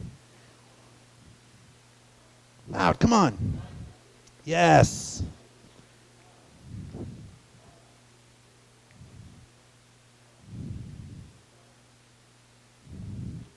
Awesome. Lorraine, will you play Slow Blues in C, pretty please? Ready, and go. You don't have to count it, just feel it.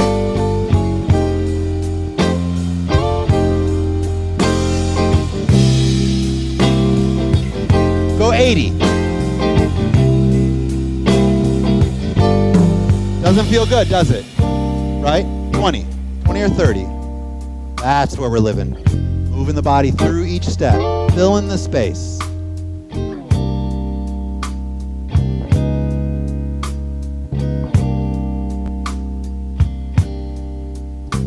Go 50. That feels okay, but not great. It still doesn't feel like I have enough to do. Does that make sense? Right? It's okay. It's not great though. Right?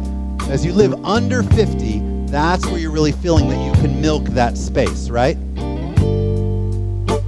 Once you get over 50, it starts to become really bad because you want to take more steps. Your body wants to do something else, right? So now we start to not fear this slow music. Great. Go ahead and kill it, Larry. Great. Give yourselves a round of applause. Nice job.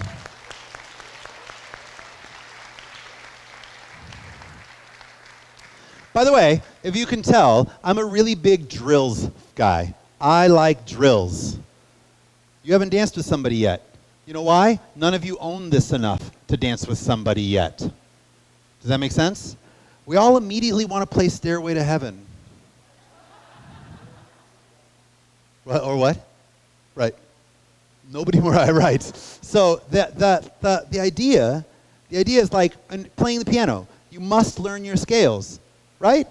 I wanted to learn playing piano as a kid. So my mom bought me this thing where you memorized it by numbers. So I learned to play Silent Night, like just one note at a time. Bum, bum, bum, bum, bum, bum, but no reading music, no nothing. So you could put any piece of music in front of me and I went bum, bum, bum, bum, bum, because that's all I knew. Does that make sense? Everybody wants to play a song. Nobody wants to learn their scales. Does that make sense? This is learning your scales. This is the drills on how to learn to dance to blues. You can dance with your partner later, right? Drills. Right, all right, so a couple of other things, right? Well, the last thing, a little slightly more advanced thing when it comes to blues music, right, is blues music as a whole focuses on one instrument. So what will happen is James Cotton will focus on the piano, or will focus on the harmonica. Stevie Ray Vaughan would focus on the guitar. B.B. King focuses on the guitar, right? You with me on this? So, and then there's like acoustic delta blues, like Robert Johnson, right, or Blind Willie McGee, or like those type of people. And then we have people like I said, B.B. King and Smokin' Joe Kubiak and those type of blues artists. So there's always some sort of, either it could be a piano, it can be a sax, it could be a harmonica, but there's one dominant instrument which almost becomes the vocal of that song. Does that make sense? Cool. And usually there's some sort of chord progression with the guitar that's layered on top of that. So I'm going to give you one. Just to play with. So I want everybody to walk in place, leaders with the left, followers with the right, although it doesn't really much matter because you're not going to do this with a partner yet. But I want you to go 1, 2, 3, 4, and 5. Listen to that. 1, 2, 3, 4, and 5. Can you do that? 6, 7, go. 1, 2, 3, 4, and 5, 6, 7. Just stay 8. 1, 2, 3, 4, 5. Go. 7 and 8 and 1. Can you do that? So listen. Boom, bop, ba doom, ba da da boom, bop, ba doom, ba da da boom, bop, ba doom, bop, ba doom, bop. Ba da ba ba ba ba ba boom ba ba doom ba da da boom ba ba doom ba da da boom ba ba doom ba ba doom ba ba da da da da da. You, as I do it, you're like, I feel that. I know what that feels like. I know what that sounds like. As I just laid a chord progression down for about 150 blues songs that use that exact same guitar chord progression. Right? So let's try it. 6, 7, go. Boom, bop, ba doom, ba ba ba boom, bop, ba doom, bop, ba doom, bop, ba doom, bop, ba doom, bop, ba da ba ba ba ba ba boom ba ba doom ba ba ba boom ba ba doom ba ba doom ba ba doom ba ba doom ba ba da ba ba ba ba ba boom ba ba doom. So watch. Play slow blues in a C. Just watch. Just watch me.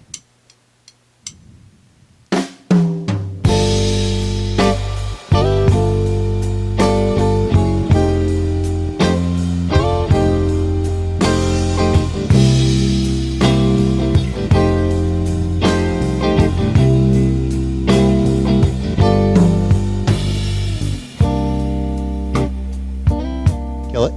Right? Did you see it? Right? So that's where you see, and I can borrow you real fast, Lorene. Yeah, you. Come here. Yes, you. So you'll see the pros do things where they'll go like, boom, ba, ba, doom, ba, da, da, boom, ba, ba, doom, ba, da, da, boom, ba, ba, doom, ba, ba, doom, ba, ba, da, ba, ba, ba, ba, ba, boom, ba, ba, doom, ba. Right? We'll actually hit that rhythm the whole time we're dancing. Does that make sense? That's the layer on top of the bass, isn't it? Right? So you'll see us going. Right, it's the bass. It's the chord progression that layers over just.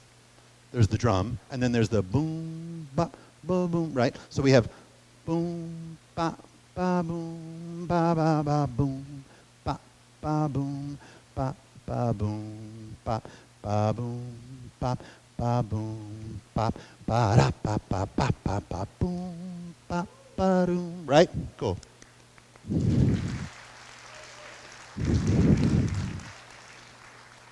So we take that bass line, I should say. We take that bass line and we start to accent it. You with me on this? Say yes. Great. So we're going to do that to music. Now here's the thing. Sometimes it's really, really prevalent and sometimes it's not. I want you to do it, whether it's really strong or whether it's not. In this song, it gets really strong and then it goes away a little bit and then it gets really strong again. Just hang in there with it, okay? It's still there even when it's not super played. Play it again for me, Lorene, pretty please. Here we go. In place. Everybody go now.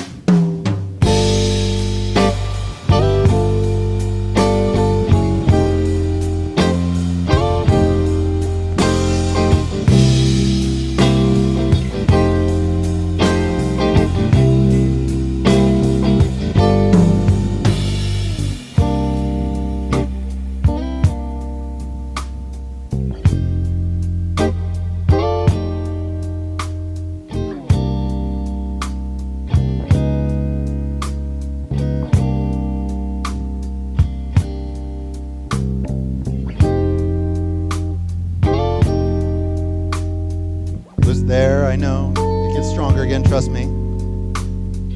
1, 2, 3, 4, 5, 6, 7, and 8, and 1, 2, 3, 4, and 5, 6, 7, 8, and 1, 2, 3, 4, 5. Here it goes. 6, 7.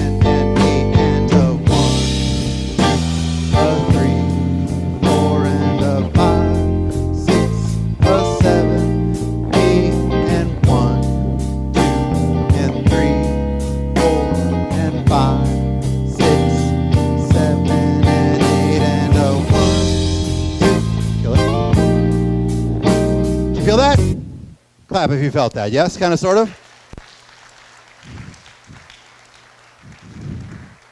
What I always find interesting, right? That's the rhythm the person who wrote that song wants you to really focus on, right? That's that thing that they want to be the life force of that particular song. When you started to do it, you stopped listening to quarter and eighth notes. Did y'all notice that? You weren't even hearing the 1, 2, 3, 1, 2, 3. You weren't paying attention to any of it. You were paying attention to the focal part of that instrumentation. Nod your heads if you get that. Yes, kind of, sort of? So now what would be hard to do, and this just takes a little bit of time, is you have to move around at home. Boom, ba, ba, boom, ba, ba, ba, ba, boom, and walk around the house. Da, doom, da, and just move, right? And get comfortable. Ba, ba, ba, ba, ba, ba, boom, ba, before you start to try to put it into your lead follow. I cannot stress enough for all of you, everything I did today, all the kickball changes, the point ball changes, you need to practice this off the dance floor until you own it enough before you put it into your lead follow. It's so hard to do that because lead follow has a whole nother system of rules that we have to do, that we have to worry about, and the speed of the dance floor and people dancing around us and everything else. How many of you in here ever played an organized sport in school, ever? Middle school, high school, I don't care, right? Or Pop Warner type stuff. Right, so for me, football, wrestling, track, right? Football, wrestling, track, my whole junior high school and high school career, and then when I graduated high school, I went back and coached. I was a linebacker coach for my high school after I graduated, and shot put and discus. And so on Monday, we would run drills. And by the way, we were never allowed to ask why. So well, you weren't, not in football, the coach would get mad at you, right? So he had us doing this, right? Now I was dancing already as a teenager when I was doing sports. So I was doing this and I was like, why is he having me grapevine? Because this feels like Elvira, this feels like, right? So, but by God, I would never be like, Coach D, why am I grapevining? Because he would throw a football at me, shut up, right? So you had to just do this and not worry about the why. But then all of a sudden I'm in the middle of a game and I'm following a quarterback, I'm a middle linebacker, and the quarterback makes some shifts and I go, whoa. As the quarterback runs by me, Coach D, I grapevined. No, so, so the grapevine just happened because I practiced it. Does that make sense? I didn't worry the whys or the hows or how it all happens. You just practice. Yeah. For me, it was Delbert McClinton live from Austin. That was the cassette that Lorene and I played way back in the day, 91, 92, 93, that we'd play in the house over and over and over and over and over and over and over. And then we'd flip over to the other side until we made a little bit of money to hit the one that flipped over automatically. So, does anybody get that cassette reference? Anybody? All right, so, because every song was fast blues. So we would dance around the house, just being idiots around the house, not dancing with each other, just being idiots, right? Trying to do the footwork to get this into our bodies before we ever tried to put it into our dancing. Nod your heads if you get that. Cool, all right, great. So, any questions so far on how to dance to blues? I want to give you one more little thing, right? So I'm going to give you a little teaser in something called resisted release, right? And something called resisted release, but it's going to help, right? So the idea about dancing to blues is it's either really fast or it's really slow. Most medium blues, they don't play a lot of medium blues, though they should. But when it comes to blues, we have to fill space, and there's lots of things going on. One of the ways we fill space is with connection. When I dance slow blues, there is far more connection than there is if I'm dancing to contemporary music. Because I know that with connection, I can create shape, texture, and speed that I can't create without it. With connection, I can create shape, texture, and speed I can't create without it. Right? So the idea, what's your name? Gafar. Nice to meet you. How you doing, man? How's things? So you just be a ballet bar, right, that I can hold on to. He's a big guy, that's why I called on him, right? So from here, I can do this without using him, right? Now, I can probably go to about there before I start to lose any balance. But even here, I don't have quite the range of motion. If I can use him, I can create lots of range of motion, right? I can get on one foot. I can do lots of shape changing because of the connection. Because of the connection. Shapes I cannot create without it. Does that make sense? Which is why connection is so important. Because connection allows me the ability to create shapes, texture, and speed that I cannot create without it. Nod your heads if you get this. Right. So if I'm here, and I'm just going to, you just hang out, and I'm a follow, and I'm backing up, and I'm dancing to slow blues, and I want to take more time, in my arm, I can use resistance to also fill up that time because it helps me to fill space. You with me on this? Great. So the technique we use for that, and he feels it, and it doesn't feel heavy. I'm not pulling on him. It doesn't feel heavy. And the reason why it doesn't feel heavy is because I'm still giving up my arm, right? But I'm giving up my arm with something called resisted release. Something called resisted release. Thank you so much. So the idea of resisted, he was a great pole, right? There you go. So everybody put your hand like this, put your hand like this, put your hand like this, put the other hand on top of it, put the other hand on top of it. Great. So what you're going to do is you're going to pull the arm out with no resistance. Whoop. Pull the arm out. Great. Come back. Do it again. Great. Come back. Now, don't move the arm at all. Pull, but don't let it move. Nothing. Tight, right? So we'll call that a 10. 10, doesn't move at all. 0, nothing. You with me? Go to a 5. There's resistance, right? Go to a 2. Okay, go back. Go to an 8. What's the difference between 2 and 8? Don't say 6. Speed. Right. 8 had more tension but went slower, but I still let the arm go. 2 went much faster. Still had resistance though, didn't it? Yes? That's called resisted release. We all do this in life. I do this with my 8-year-old daughter. I pick her up. When I put her down, I have resisted release. Because if I didn't, I would be dropping her. Does that make sense? I use resisted release. By the way, how do you practice this? At your desk, when you pick up coffee, realize how much resistance, how much tension do I need to lift the coffee, and then how much resistance do I use to put the coffee down? Put that into your daily life, because resisted release is the key to effective connection. Actually, I call it the suede. It's the leveler. So why do we put suede on the bottom of dance shoes? Because it makes a sticky floor move a little bit faster. It makes a slick floor slow down a little bit. Suede's a leveler. You don't wear hard leather on a slick floor. You'll slip and kill yourself, right? You don't wear rubber on a sticky floor. Does that make sense? So we wear suede on our dance shoes because it helps to level off, right? It makes imperfect floors feel a little bit more perfect. You all with me on this? Resisted release can make your connection or their connection, which might be imperfect connection, a little bit better. It is the leveler. You with me on that? And when it comes to blues dancing, one of the things you can do at home is go to your kitchen sink, because I assume none of you have ballet bars in your house. Maybe you do. Do you have a ballet bar in your house? No? It's next to the pole in your bedroom, right? Is that true? So you all don't have that? Just me? All right, so the idea is that as I hold the kitchen sink, as a leader and a follower, dancing to slow blues, push yourself away and pull yourself towards and use resisted release and feel what it feels like, and then do it without. And feel how actually having a little bit more connection helps you to fill space. Does that make sense? So we also want to use connection to help fill space. Yeah? Okay, great. So we have some tools. First tool we have is the knee pulse. Then we have the 4 kickball change actions. Kickball change, point ball change, knee ball change, just the ball change by itself. Then we have percentage of weight transfer to the strike of the beat, right? And altering percentage of weight transfer to the strike of the beat. You all with me on this? Then we have a better understanding of what 12/8 and 6/8 blues feels like to dance to. And we can help ourselves with that by counting the eighth notes. 1, 2, 3, 1, 2, 3, 1, 2, 3, when we're at home practicing. Yes? We're also going to try to train ourselves to hear those different bass lines and those chord progressions that like the boom, ba, ga, doom, ba, ba, ba, boom. We're going to try to train ourselves to hear some of those as well. All of those things is the first step in not only not fearing blues dancing, but actually wanting to dance to blues, because there's so much texture to blues. Oh, and also don't forget, when it comes to any style of music, what's the importance? Is the importance something I feel down here, the importance something I feel up here, or the lyrics something I feel up here? Does that make sense? So I have my bottom line, I have my midline, and I have my top line. Yes? And I'm going to alter how I dance based on what I think the importance of that song is. Right. No, not necessarily. The midline could be like if I just hear a boom.